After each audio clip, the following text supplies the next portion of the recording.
2023년 9월, 영하의 날씨가 시작되던 두만강변. 임신 7개월의 김순이는 5살 딸 은별이를 업고 얼음장 같은 강물에 발을 디뎠습니다. 물이 허리까지 차오르자 뱃속 아기가 차가움에 놀란 듯 발길질을 했고 등에 업힌 딸은 엄마 추워 소리를 삼키며 떨고 있었습니다. 바로 그때 순찰대 손전등 불빛이 강 위를 훑기 시작했습니다. 과연 그녀는 어떻게 이 순간을 넘겼을까요? 여러분의 구독과 좋아요가 이런 진실을 세상에 알리는 힘이 됩니다. 여러분, 함경북도 청진이라고 아시나요? 동해 바다가 바로 코앞이고 수성천이라는 작은 강이 마을을 가로지르는 곳이에요. 제가 나고 자란 곳이 바로 그 수성천 근처 작은 마을이었습니다. 어릴 때는 그 강에서 어머니랑 빨래도 하고 여름이면 발 담그고 놀기도 했어요. 지금 생각하면 참 평화로운 시절이었죠. 제 남편 이름은 리철수예요. 2015년에 같은 공장 사람 소개로 만났는데 첫눈에 참 듬직해 보이더라고요. 탄광에서 일하는 사람이라 손이 거칠었지만 웃을 때 눈이 참 순했어요. 시어머니도 좋은 분이셨습니다. 처음 인사드리러 갔을 때 직접 담근 김치에 감자밥을 차려주시면서 우리 며느리 왔다고 그렇게 좋아하시더라고요. 결혼하고 시어머니를 모시고 셋이 살았는데 가난해도 정이 있었어요. 그 시절엔 말이죠. 배급이라는 게 있었는데 우리로 치면 옛날 일제시대 배급 같은 거예요. 나라에서 쌀이랑 옥수수를 나눠주는 건데 그게 제대로 나온 적이 별로 없었어요. 그래도 시어머니가 산나물도 뜯어오시고 저도 공장 끝나면 장마당에 가서 이것저것 구해다가 밥상을 차렸습니다. 장마당이라는 건 우리나라 재래시장 같은 건데 거기서 옥수수도 사고 두부도 사고 그랬어요. 2018년에 은별이가 태어났을 때 시어머니가 얼마나 좋아하셨는지 몰라요. 내 눈에 흙이 들어가기 전에 손녀를 보는구나 하시면서 눈물을 글썽이시더라고요. 남편도 탄광일 마치고 오면 은별이 안고 동네 한 바퀴 돌고 그랬어요. 가진 건 없어도 우리 셋이 아기 얼굴 보면서 웃던 그때가 지금 생각하면 제일 행복한 시절이었던 것 같습니다. 그때는 저도 체제를 의심하지 않았어요.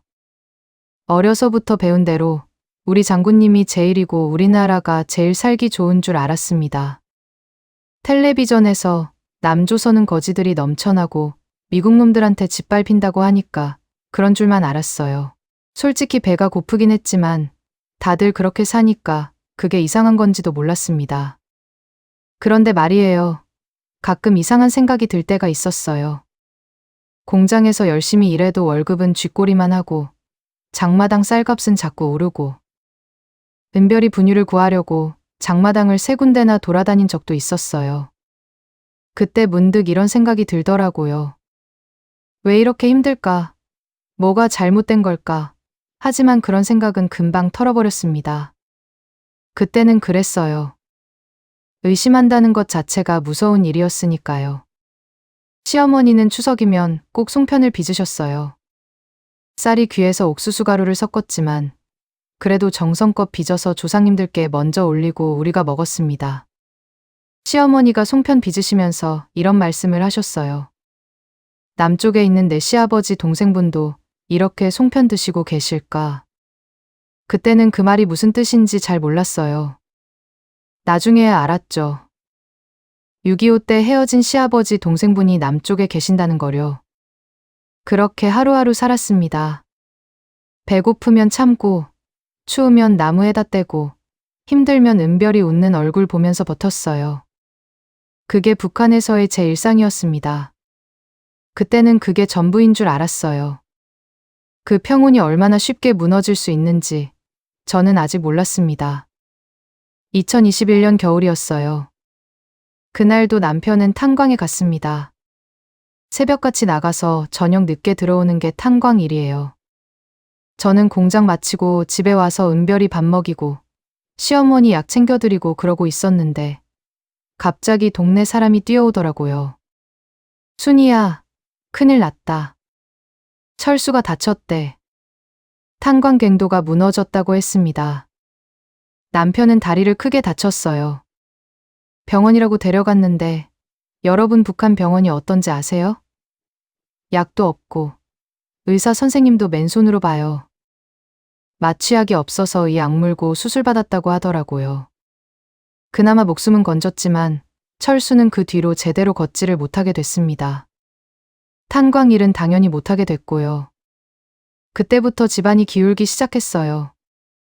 남편 월급이 끊기니까 당장 먹고 살 길이 막막해졌습니다. 저 혼자 공장 다녀서는 쌀 한 대박 사기도 힘들었어요. 시어머니는 충격을 받으셔서 그런지 갑자기 많이 편찮아지셨고요. 기침을 심하게 하시는데 약을 구할 수가 없었어요. 장마당에서 중국약이 들어온다고 해서 알아봤더니 한 달 월급으로도 못 살 값이더라고요. 그러다 2020년에 코로나라는 게 터졌잖아요. 여러분도 그때 많이 힘드셨죠? 근데 북한은 정말 상상을 초월했습니다. 나라에서 국경을 완전히 틀어막아 버렸어요. 중국에서 물건이 안 들어오니까 장마당이 텅텅 비기 시작했습니다.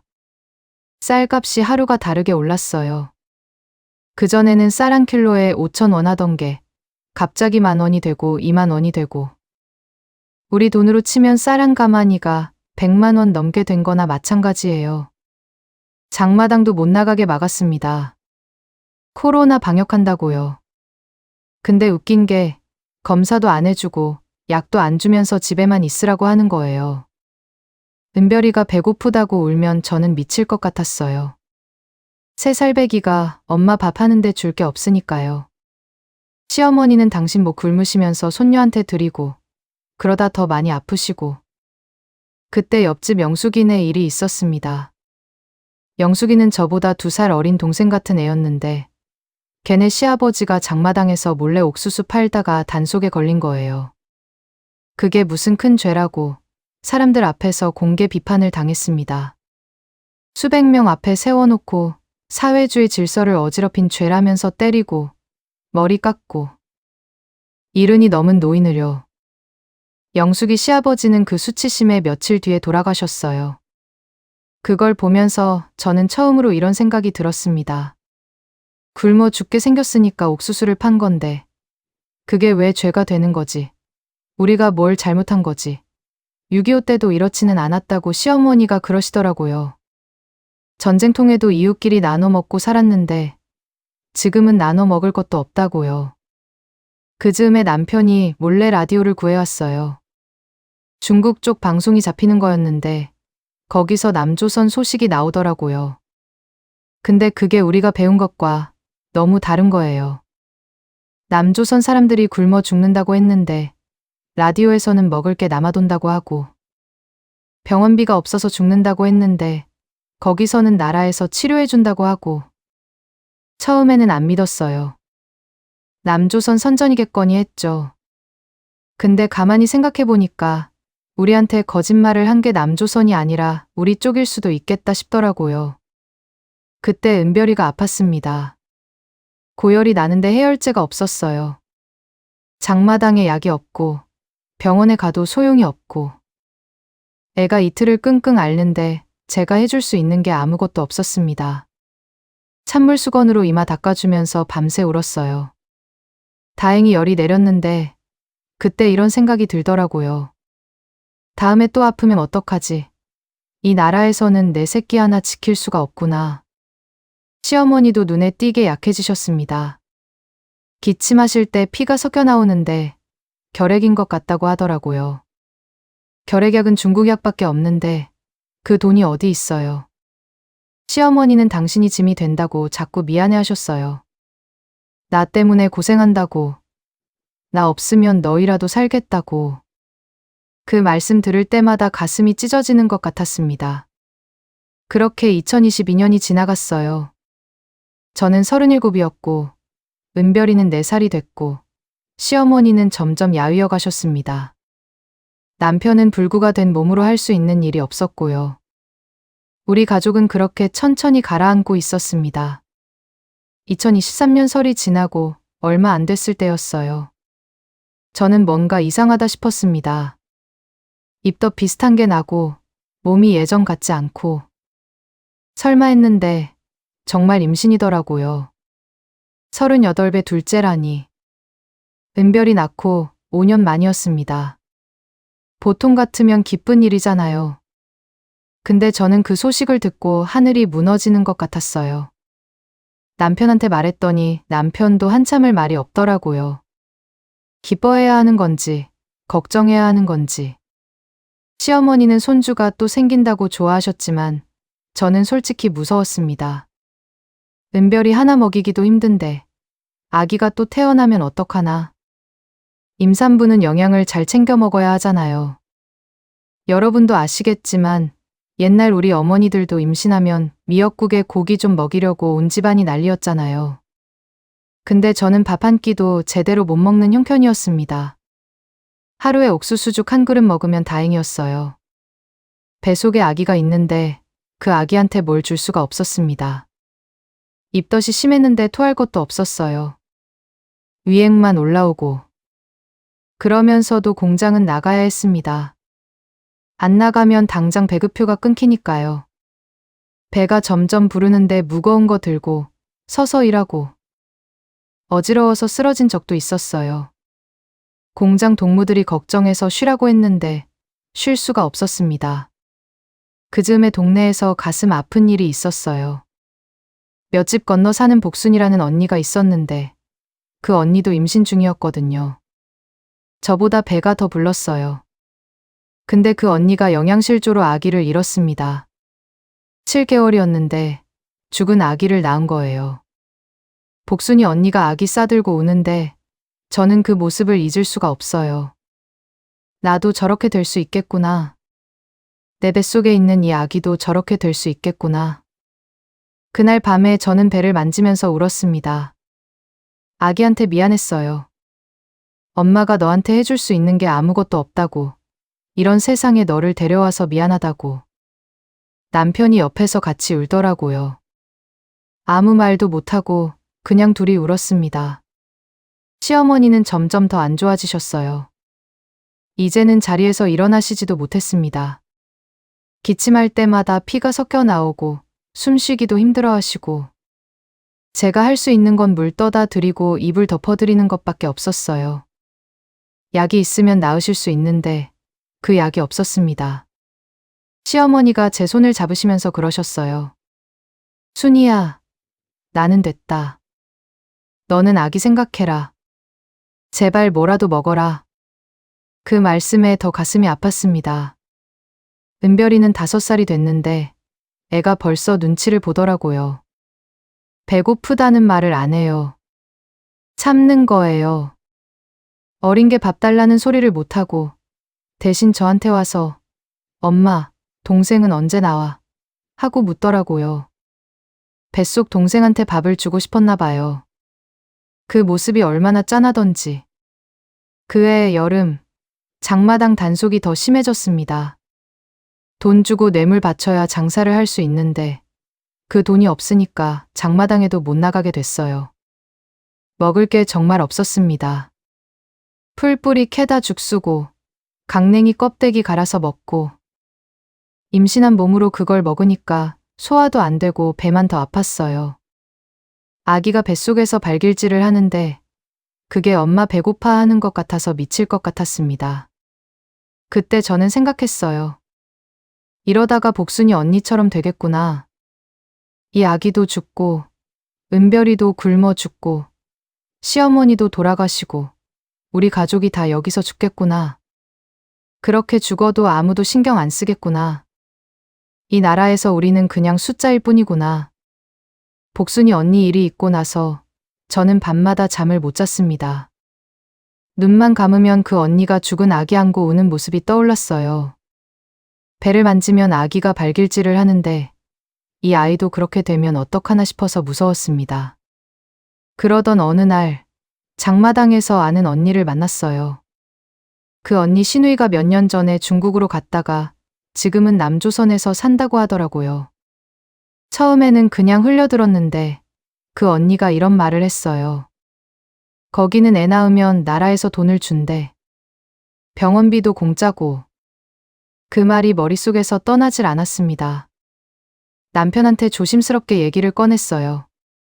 남조선에 가면 아기를 살릴 수 있을지도 모른다고. 남편은 한참을 아무 말 없이 있더니 눈물을 흘리더라고요.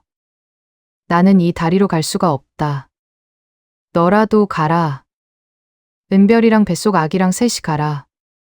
저는 안 된다고, 어떻게 남편을 두고 가느냐고 했습니다. 근데 남편이 그러더라고요. 여기 있으면 다 죽어. 내가 가서 살아야 나중에 나도 데려갈 수 있잖아. 그날 밤 우리는 둘이 안고 한참을 울었습니다. 결혼하고 8년을 같이 살았는데 헤어져야 한다니. 근데 뱃속 아기 생각하면 다른 방법이 없었어요.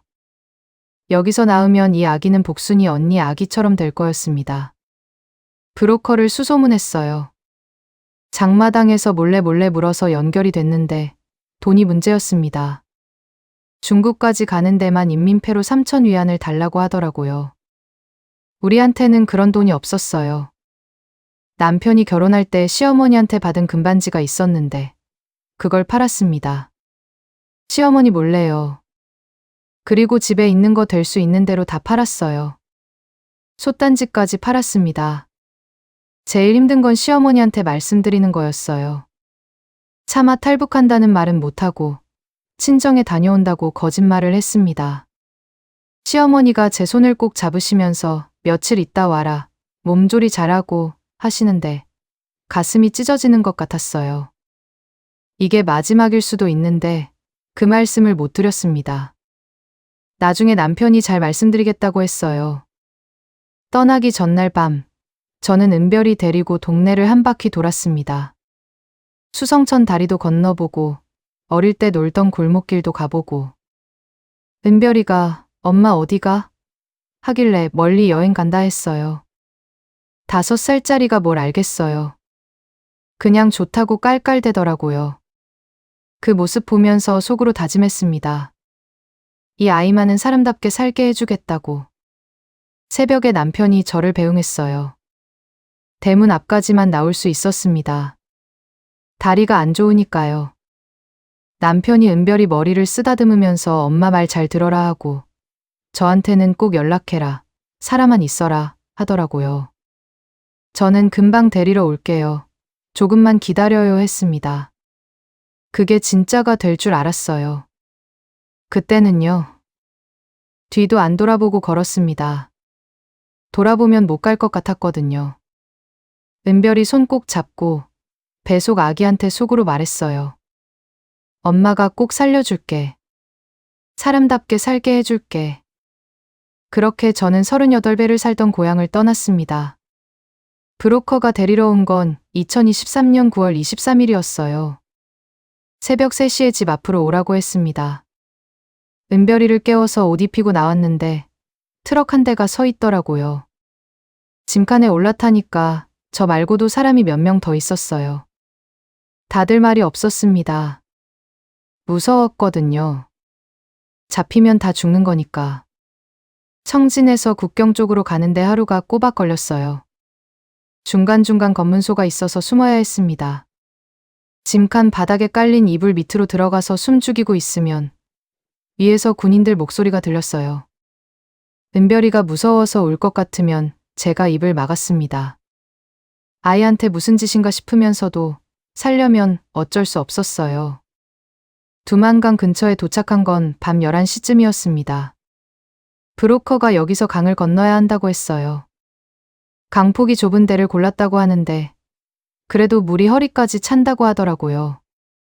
9월 말이면 벌써 물이 차갑거든요. 저는 임신 7개월이었고 은별이는 겨우 5살이었습니다. 신발 벗고 강물에 발을 담갔는데 얼음장 같았어요. 아, 이걸 어떻게 건너나 싶었습니다. 브로커가 빨리 가라고 재촉했어요. 순찰 대가 1시간마다 돈다고, 지금 아니면 안 된다고. 저는 은별이를 업었습니다. 배가 불러서 힘들었지만 어쩔 수 없었어요. 그리고 한 발 한 발 강으로 들어갔습니다. 물이 무릎까지 차오르니까 다리가 저렸어요. 허리까지 오니까 숨이 막히더라고요. 뱃속 아기가 차가운 걸 느끼는지 막 발길질을 했어요. 조금만 참아, 조금만 참아 속으로 계속 되뇌었습니다. 은별이가 등에서 엄마 추워하는데 울음소리 낼까봐 쉿 조용히 했어요. 그 어린 게 정말 조용히 하더라고요. 지금 생각해도 그게 기적이었어요. 강 중간쯤 왔을 때 갑자기 불빛이 보였습니다. 순찰 때 손전등이었어요. 브로커가 엎드려 하길래 물속에 몸을 낮췄어요. 코끝까지 물이 찼습니다. 은별이가 젖을까봐 등을 최대한 높이 들었어요. 심장이 터질 것 같았습니다. 숨도 못 쉬고 거기 엎드려 있었는데 시간이 1년 같았어요. 손전등 불빛이 저쪽으로 사라지고 나서야 브로커가 가했습니다. 남은 거리를 미친 듯이 건넜어요. 발이 돌에 걸려서 넘어질 뻔도 했는데 이를 악물고 갔습니다. 강을 다 건너서 중국 땅에 발을 딛는 순간 다리에 힘이 풀려서 주저앉았어요. 은별이를 내려놓고 배를 만져봤습니다. 아기가 발길질을 했어요. 살아있구나. 그 순간 눈물이 왈칵 쏟아졌습니다. 온몸이 젖어서 추웠는데 불도 못 피웠어요. 들킬까봐요. 브로커가 데려간 데가 산속 운막 같은 곳이었는데 거기서 젖은 옷 갈아입고 은별이 닦아주고 그랬어요. 은별이가 엄마, 이제 다 왔어. 하길래 응, 다 왔어 했는데 사실 다 온 게 아니었습니다. 여기는 중국이었고 한국까지는 아직 멀었어요. 근데 그 순간만큼은 살았다는 것만으로도 감사했습니다. 중국에 도착했다고 끝이 아니었어요. 오히려 또 다른 지옥이 시작된 거였습니다. 브로커가 데려다 준 데는 연변 쪽 조선족 마을이었는데 거기서 당분간 숨어 지내야 한다고 했어요. 탈북자가 중국 공안한테 잡히면 바로 북송이거든요. 북송되면 정치범수용 소행이에요. 죽는 것보다 무서운 거예요. 그러니까 숨어 살아야 했습니다. 조선족 할머니 한 분이 저희를 받아주셨어요. 이른이 넘으신 분인데 혼자 사시는 분이었습니다. 방 한 칸을 내주시면서 같은 핏줄인데 어떡하겠니 숨어 있거라 하셨어요. 할머니가 함경도 사투리를 쓰시는데 어찌나 반갑던지요. 우리 시어머니 말투랑 비슷했거든요. 할머니 댁에서 밥도 얻어먹고 은별이도 돌봐주시고 할머니가 은별이 머리 빗겨주시면서 이쁜 것 고생했다 하실 때 저는 부엌에서 몰래 울었습니다. 할머니가 된장찌개를 끓여주셨는데 그 맛이 아직도 생각나요. 북한에서는 된장도 귀했거든요. 간장에 소금 타서 국 끓이는 게 다였는데 할머니가 끓여주신 된장찌개에는 두부도 들어있고 파도 송송 썰어 있고 은별이가 밥 2그릇을 뚝딱 비우더라고요. 그 모습 보시고 할머니가 눈물을 훔치셨어요. 북쪽이 이렇게 됐구나. 애들이 이렇게 굶고 있구나 하시면서요. 근데 할머니 댁에 오래 있을 수는 없었어요. 할머니도 위험해지니까요. 탈북자 숨겨주다 걸리면 중국 사람도 벌 받거든요. 벌금에 감옥까지 갈 수 있다고 했어요. 할머니는 괜찮다고 하셨지만 저는 그 은혜를 원수로 갚을 순 없었습니다. 열흘쯤 있다가 다른 데로 옮겨야 했어요.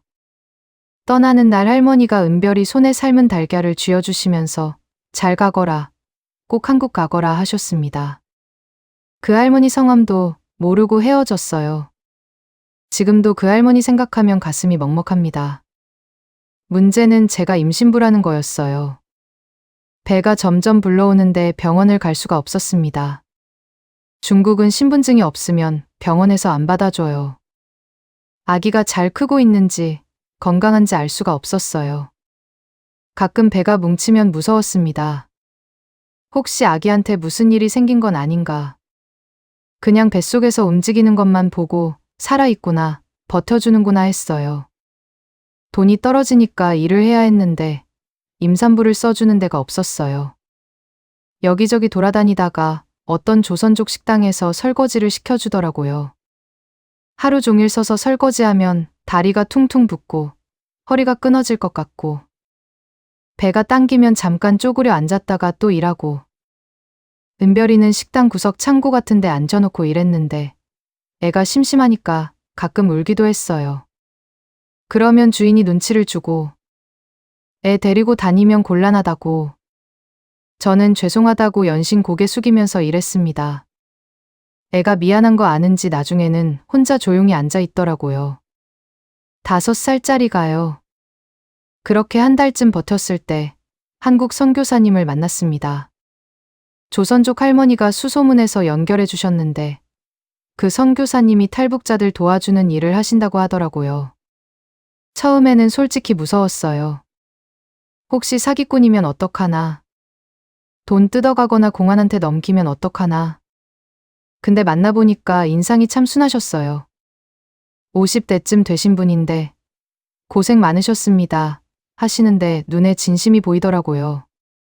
선교사님이 저희 상황을 들으시고는 한숨을 쉬시더니 임산부시니까 빨리 한국에 가셔야 해요. 도와드릴게요 하셨어요. 저는 그 말에 펑펑 울었습니다. 한국이요? 정말요? 그게 되는 거예요.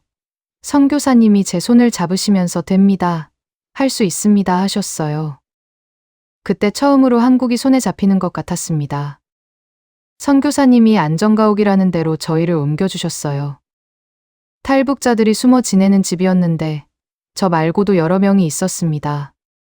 젊은 처녀도 있고 저처럼 아이 데리고 온 엄마도 있고 거기서 밥도 주고 쉴 곳도 주고 무엇보다 선교사님이 제가 임산부니까 조심해야 한다면서 영양제도 구해다 주셨어요.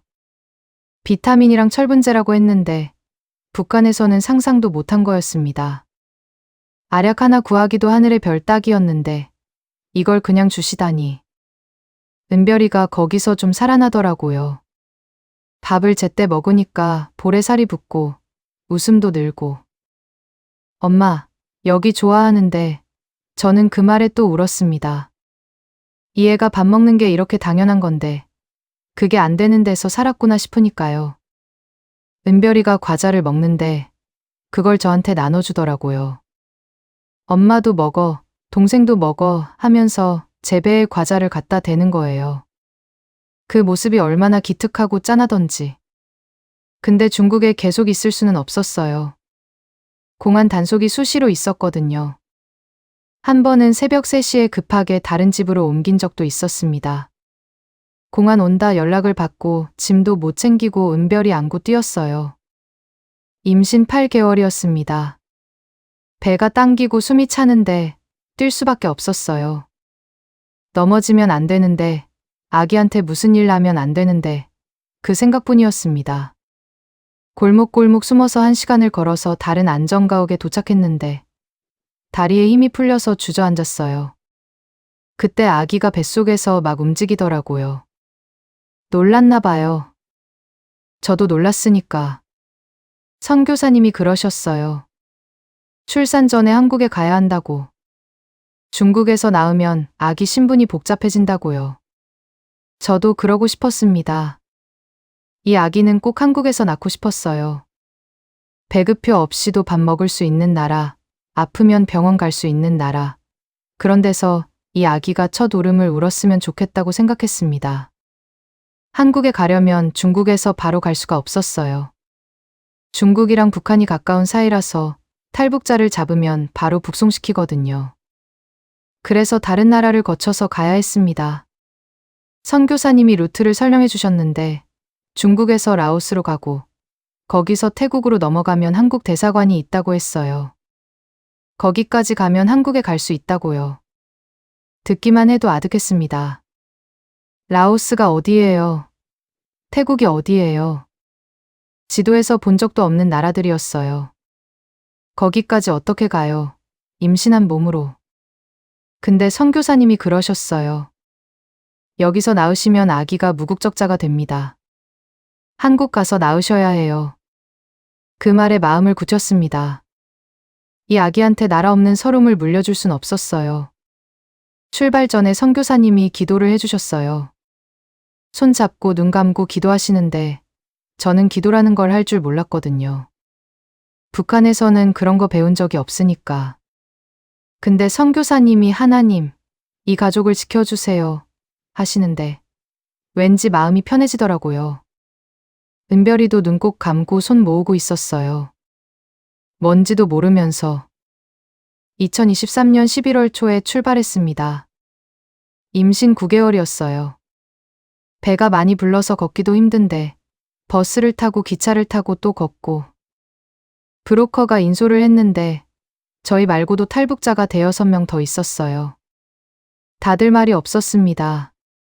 잡히면 끝이니까요. 중국 공안한테 걸리면 북송이고 라오스에서 걸려도 북송이에요. 중국 남쪽 끝까지 가는데 사흘이 걸렸어요. 버스에서 자고 허름한 여관에서 자고. 은별이가 멀미를 해서 토하고 저는 배가 당겨서 끙끙거리고. 그래도 멈출 수가 없었습니다. 국경 근처에서는 산길을 걸어야 했어요. 차가 못 다니는 길이라고요. 임신 9개월의 산을 넘었습니다. 지금 생각하면 어떻게 그랬나 싶어요. 은별이 손잡고 배 부여잡고 한 발 한 발 올라갔어요. 넘어지면 안 된다. 이 아기 지켜야 한다. 그 생각뿐이었습니다. 라오스에 들어간 건 새벽이었어요. 국경 경비가 뜸한 시간을 노려서 몰래 넘었습니다. 라오스 쪽 마을에 숨어서 하루를 쉬었는데 거기도 안전하지 않았어요. 라오스도 북한이랑 사이가 좋아서 탈북자 잡으면 넘긴다고 했거든요. 하루만 쉬고 바로 태국으로 가야 했습니다. 태국 국경까지 가는 길이 제일 힘들었어요. 정글 같은 데를 지나가야 했는데 풀이 허리까지 오고 벌레가 들끓고. 뱀도 있다고 해서 무서웠습니다. 은별이가 무섭다고 울길래 업었어요. 배도 무겁고 은별이도 무겁고 다리가 후들후들 떨렸습니다. 같이 가던 젊은 남자분이 은별이를 대신 업어주셨어요. 형수님 힘드시잖아요 하면서요. 그 고마움을 뭐라 표현해야 할지. 태국 국경을 넘었을 때 저는 거의 기어가다시피 했어요. 다리에 힘이 하나도 없었습니다. 근데 태국에 들어가자마자 경찰한테 잡혔어요. 불법 입국이니까요. 처음에는 무서웠는데 브로커가 괜찮다. 태국은 탈북자 안 잡아간다 했어요. 경찰서에 가서 탈북자라고 밝히면 한국 대사관으로 연결해준다고요. 경찰서에서 조사를 받았습니다. 이름이 뭐냐? 어디서 왔냐? 왜 왔냐? 태국말을 못하니까 통역하시는 분이 와주셨어요. 저는 솔직하게 다 말했습니다. 북한에서 왔고 한국에 가고 싶다고. 경찰이 제 배를 보더니 뭐라고 하더라고요. 통역분이 곧 낳겠네요 하시면서 웃으셨어요. 저도 모르게 웃음이 났습니다. 여기까지 왔구나. 한국 대사관 직원분들이 오셨을 때 저는 울음이 터졌습니다. 한국 사람이 고생 많으셨습니다. 이제 괜찮습니다 하시는데 그 말이 어찌나 따뜻하던지. 은별이가 엄마 왜 울어? 하길래 기뻐서 그래 했어요. 진짜 기뻐서 우는 거였습니다. 근데 대사관에서 바로 한국에 가는 게 아니었어요. 수속이 있었습니다. 며칠이 걸린다고 했어요. 저는 조바심이 났어요. 배가 점점 더 불러오고 아기가 아래로 내려오는 느낌이 들었거든요. 출산이 가까워지고 있었습니다. 대사관 직원분한테 말씀드렸더니 최대한 빨리 해주겠다고 하셨어요. 태국에서 일주일을 기다렸습니다. 그 사이에 몸이 점점 힘들어졌어요. 배가 자주 뭉치고 허리가 끊어질 것 같고. 은별이가 제 배 만지면서 동생아, 조금만 기다려 하더라고요. 5살짜리가 동생한테 말을 거는 거예요. 그 모습 보면서 버텼습니다.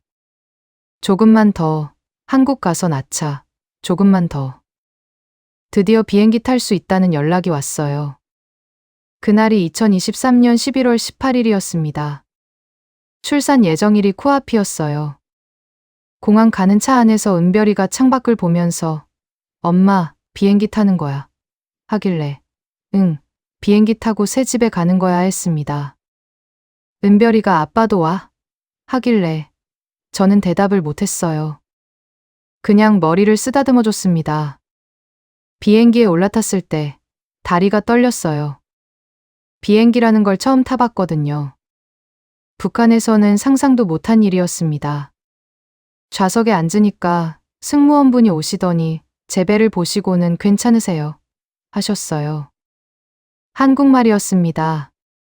저는 네, 괜찮습니다 했는데 눈물이 나더라고요.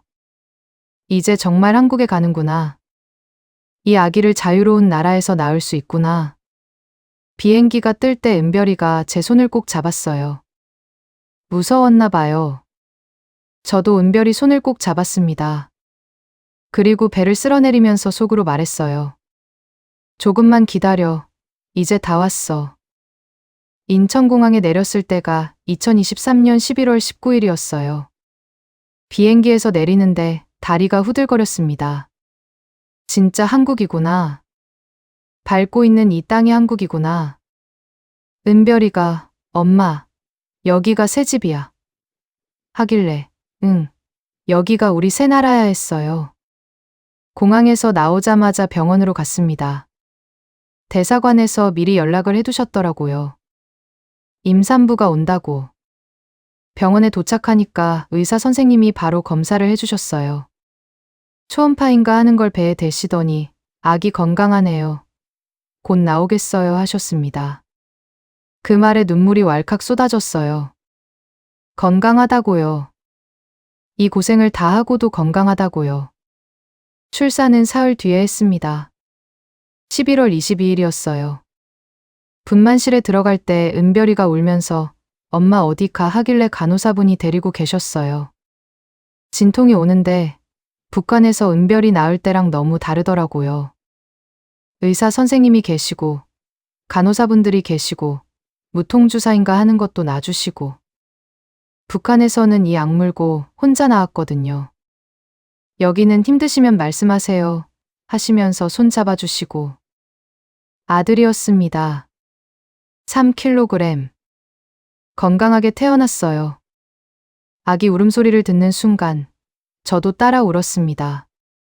해냈구나. 이 아이를 자유로운 나라에서 낳았구나. 간호사분이 아기를 제 품에 안겨주시면서 축하드려요. 엄마 하셨어요. 엄마라는 말이 그렇게 좋을 수가 없었습니다. 은별이가 동생을 처음 봤을 때 작다 하더라고요.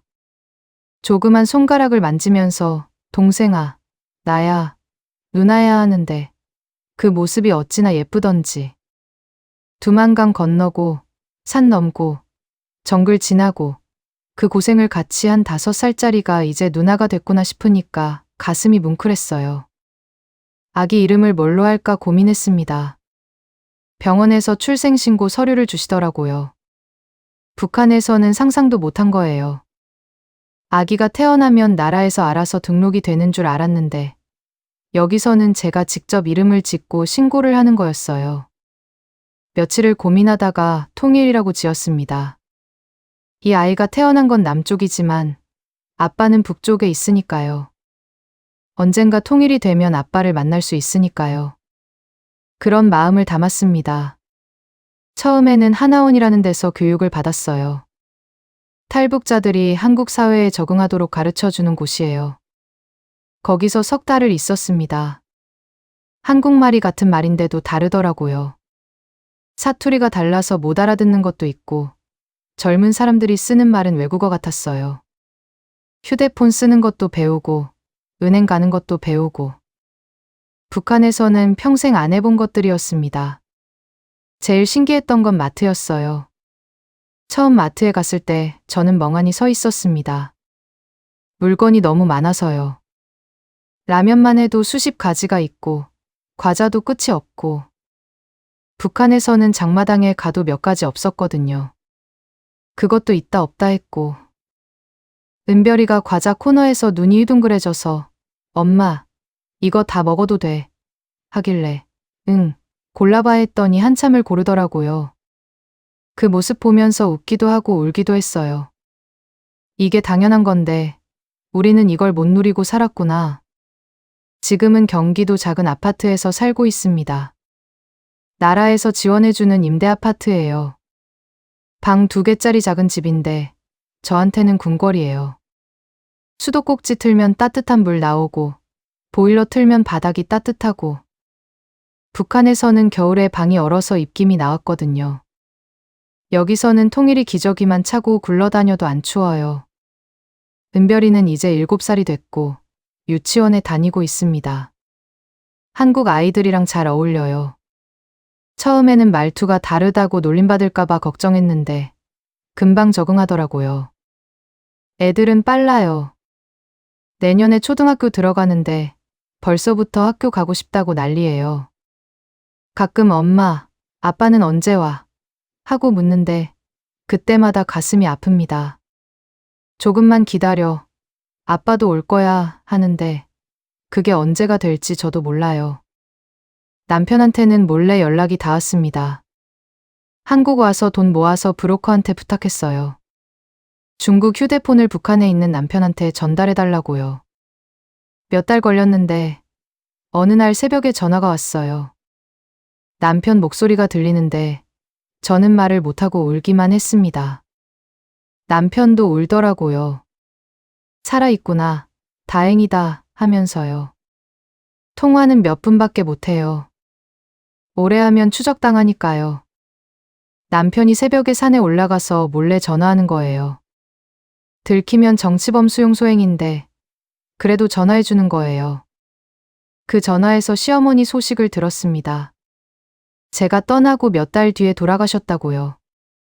결핵이 심해지셔서 결국 못 이기셨다고.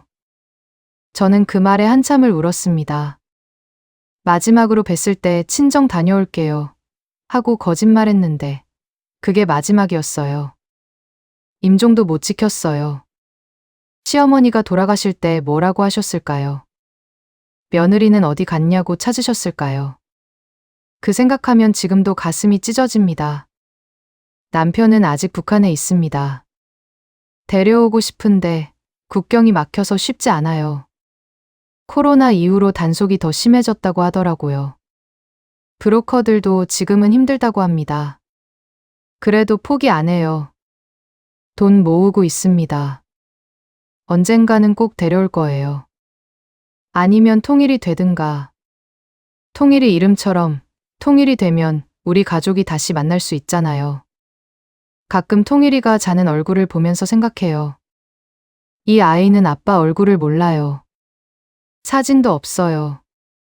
북한에서 나올 때 아무것도 못 챙겼으니까요. 그래도 언젠가는 보여주고 싶어요. 이게 내 아빠야. 너 때문에 엄마를 보내준 사람이야. 하고요. 여러분, 저는 지금 자유롭습니다. 하고 싶은 말 할 수 있고, 가고 싶은데 갈 수 있고, 배고프면 밥 먹을 수 있고, 아프면 병원 갈 수 있고. 이게 얼마나 큰 축복인지 북한에서 살아보지 않으면 몰라요. 저는 매일 감사합니다. 이 나라에서 살 수 있다는 것, 이 아이들을 자유롭게 키울 수 있다는 것. 근데 가끔 북쪽 하늘을 바라볼 때가 있어요. 거기에 남편이 있고, 시어머니 산소가 있고, 제가 나고 자란 고향이 있으니까요. 통일이 되면 남편 손잡고 고향에 가고 싶습니다. 시어머니 산소에 절하고 싶어요. 은별이랑 통일이한테 수성천도 보여주고 엄마가 뛰어놀던 골목길도 보여주고 싶어요. 그날이 오면 좋겠습니다. 우리 세대의 통일을 볼 수 있으면 좋겠습니다. 긴 이야기 들어주셔서 감사합니다.